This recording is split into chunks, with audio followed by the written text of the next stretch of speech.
नसरपुर में खबर दी तो नसरपुर के 10 वार्ड्स में 9 ते पीपल्स पार्टी कामयाबी माणी है।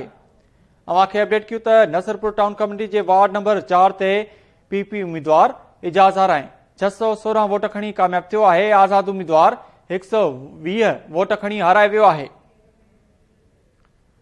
नसरपुर टाउन कमेटी के वार्ड नंबर 8 ते पीपी जो जहानज़ेब शाह रिजवी 1187 वोट खणी कामयाब थियो है। इन हवाले से अधिक तफसील लाइन ते मौजूद है केटी न्यूज़ रिपोर्टर आरबी मेमन। जी आरबी तफसील ॾिजो।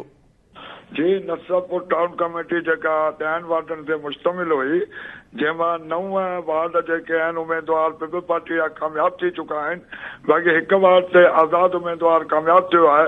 जंहिं नसरपुर टाउन कमेटी जा टोटल 10 वार्ड हुआ जिनमां 3 उम्मीदवार ward number 1 ward number 2 ward number 3 तां बिना मुक़ाबले कामयाब थिया।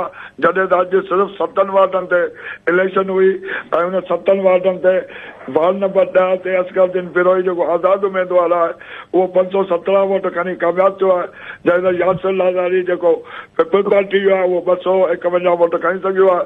जंहिं त वार्ड नंबर 8 ते सैयद जहानज़ेब शाह रिजवी 1187 वोट पीपल पार्टी उम्मीदवार आहे जेको कामयाब थियो आहे।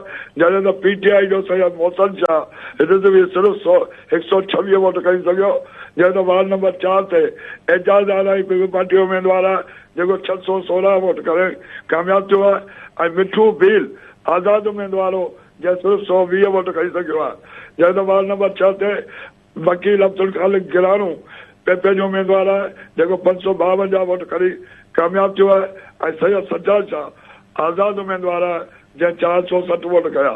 जंहिं त वार्ड नंबर 7 ते सैयद तैमूर शाह रिजवी पेपे जो उम्मीदवार 433 वोट खणी कामयाब थियो आहे। ऐं आज़ाद उम्मीदवार वसीम अहमद खानदादो 403 वोट खणी सघियो। जंहिं त वार्ड नंबर 5 ते डॉक्टर दुल मोहम्मद दास पीपल पार्टी उम्मीदवार 325 वोट खणी कामयाब थियो आहे। जंहिं त उन मुक़ाबले में आज़ाद उम्मीदवार अरफान अली पांडियानी 161 वोट खणी सघियो। जंहिं त सॼो ॾींहुं पोलिंग स्टेशन पुरअमन तरीक़े सां जारी रहियूं। जंहिं त हींअर पीपल पार्टी जा जियाला रोडनि ते अची विया आहिनि ऐं दुहिलनि छॾाइनि ते जुमी वञी जश्न मल्हाए रहिया आहिनि।